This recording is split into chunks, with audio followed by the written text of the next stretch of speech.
Nabi Muhammad SAW adalah manusia terbaik yang diutus oleh Allah. Memang beliau dipilih oleh Allah Subhanahu wa Ta'ala. Nabi Muhammad SAW adalah orang yang terkemuka di kaumnya, jalur nasabnya terkenal suci, akhlaknya suci, dan satu kota Mekah meyakini kalau Nabi Muhammad SAW adalah orang yang terpercaya. Waktu beliau sedang naik teman-teman sekalian di atas bukit namanya Abi Kubais. Waktu Allah suruh perintahkan, hai Muhammad sampaikan agama ini kepada keluargamu, ke orang Mekah. Maka kata Nabi SAW, hai orang-orang Mekah, hai Quraisy, berkumpul semua orang. Kata Nabi SAW, kalau seandainya saya mengatakan di luar pintu gerbang Mekah sekarang ada pasukan musuh yang akan menyerang kalian, apakah kalian percaya? Kata orang Quraisy semuanya satu Mekah bilang, iya, karena kami belum pernah mendengar kau bohong satu kali pun dalam hidupmu. Gak pernah dusta satu kali pun. Kata Nabi SAW, ketahuilah saya utusan Allah, di antara dua tangan saya ada siksaan. Maksudnya yang patuh masuk surga, yang durhaka masuk neraka. Nabi SAW adalah manusia terbaik, jalur nasabnya terkenal paling terbaik. Terkenal dari turunan raja-raja Mekah karena Abdul Muttalib kakaknya raja Mekah. Juga fisik sangat sempurna. Kata para ulama, kalau seandainya Yusuf alaihissalam diberikan seperti kegagahan dunia, maka Nabi SAW diberikan seluruh kegagahan dunia. Tidak pernah ada orang yang lihat Nabi SAW tidak suka. Sempurna. Disebutkan dalam riwayat kalau beliau tinggi besar, kekar. Tinggi besar dan kekar, gitu kan. Disebutkan jarbu itu tidak terlalu tinggi, tidak terlalu pendek, dan orangnya kekar semuanya. Nabi SAW kekar, memiliki dada yang bidang, pundak yang lebar, perut yang tersusun seperti batu yang keras. Nabi SAW tinggi, putih, saking putihnya pipi beliau kemerah-merahan, SAW, dan alisnya tebal berwarna hitam seperti busur panah, melengkung seperti busur panah, dan bola matanya besar. Yang bola matanya yang putihnya putih bersih, yang hitamnya hitam pekat. Sampai para sahabat mengatakan kalau kami ingin bercermin di mata Nabi SAW, kami bisa bercermin karena jernihnya. Hidungnya mancung dan lancip. Beliau memiliki bibir, pipi dan dahi yang sepadan dengan wajah yang tidak oval dan juga tidak bulat. Nabi SAW memiliki rambut tidak keriting, tidak lurus, berombak yang dibiarkan sampai ke kuping atau ke pundak. Jadi Nabi SAW sangat luar biasa, tinggi, putih, kekar, gagah, segala macam. Akhlaknya jujur, amanah, orang semua percaya. Memang manusia terbaik ini. Sampai salah seorang sahabat namanya Ka'ab radhiyallahu anhu.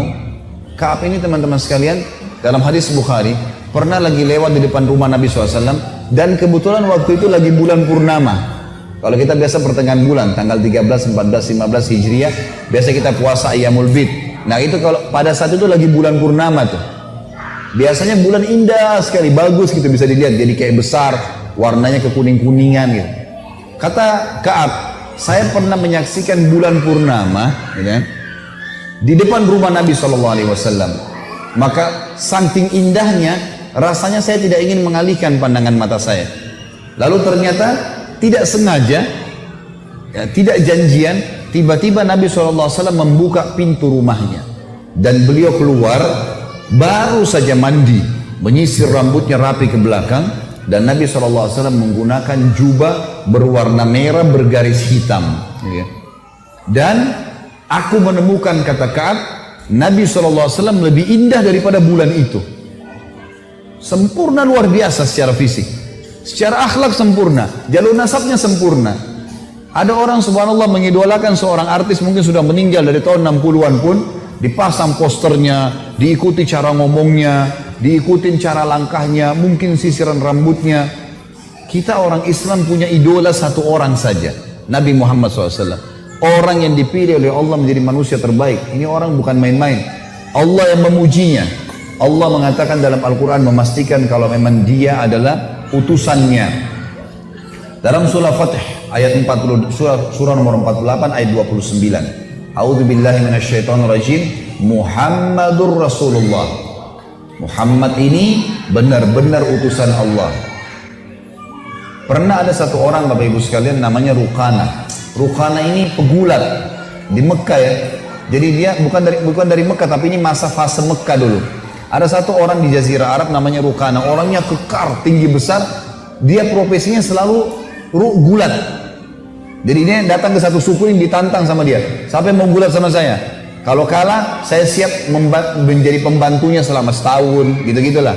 Kalau saya menang, kalau dia menang, dia ambil istrinya orang, ngambil hartanya, ngambil anaknya. Itu yang selalu dikerjakan oleh Rukana, dan tidak pernah kalah gulat, karena orangnya tinggi besar, kekar.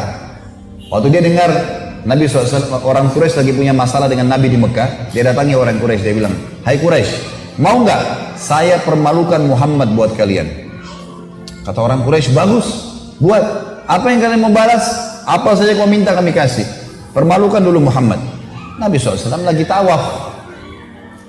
Ini si Rukana naik di atas batu tinggi lalu teriak, "Hai Muhammad."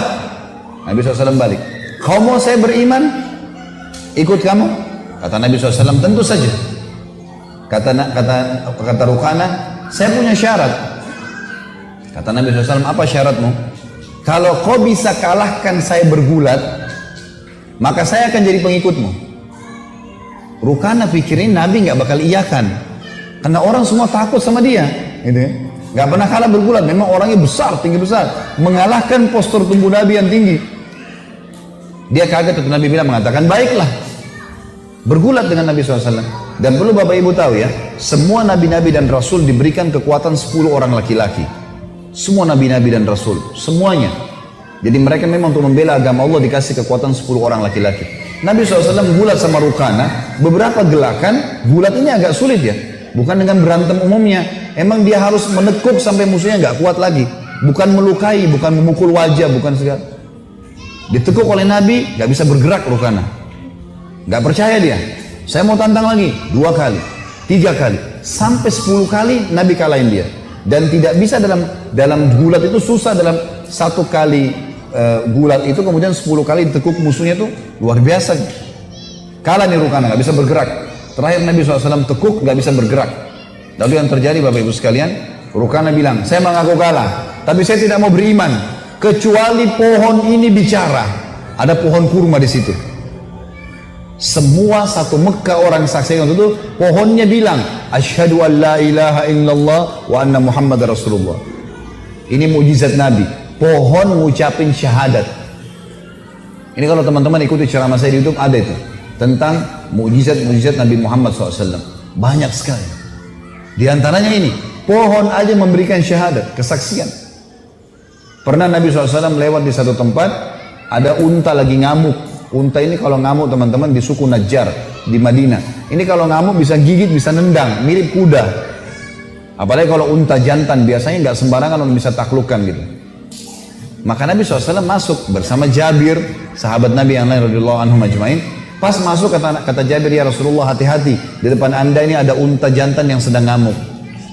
Maka Nabi SAW pun pada saat itu mendekati unta itu dari atas unta beliau. Unta ini lagi ngamuk nih, nyerang-nyerang orang. Kata Nabi SAW, "Ta'al," dipanggil, "kesini kamu." Unta itu, tiba-tiba unta itu orang semua saksikan, waktu lihat Nabi diam. Kemudian mulutnya diturunkan ke tanah, lalu diseret sama dia sampai di hadapan Nabi. Unta ini diseret sampai di mulutnya sampai di depan Nabi sebagai bentuk kehinaan. Lalu unta itu kata Nabi, "Angkat kepalamu." Diangkat kepalanya. Lalu Nabi bilang, "Mana tali kekangannya?" Diambil tali kekangan, diikatlah. Lalu kata Nabi SAW, "Demi zat Allah yang ubun-ubunku dalam genggamannya, tidak ada sesuatu pun di langit dan di bumi melainkan tahu kalau aku utusan Allah. Mau batu, mau air, mau udara, mau hewan-hewan, tahu semua. Tidak ada sesuatu pun, bisa benda mati, bisa benda hidup dalam mata manusia, di langit dan di bumi, kecuali tahu aku adalah utusan Allah, kecuali pembangkang dari jin dan manusia. Yang lain semua ini beriman sama Allah, gak ada yang tidak tahu itu adalah Rasulullah, gitu kan. Sekarang para ilmuwan pun teman-teman sekalian, para pemikir barat, non muslim juga mengatakan, kalau ya tidak ada pemimpin dunia seperti Muhammad. Dalam 23 tahun dia berjuang di Mekah, 13 tahun, 10 tahun di Madinah, kemudian memiliki pengikut terbanyak di dunia. Ini fakta lapangan semuanya. Dan Allah sudah mengatakan memang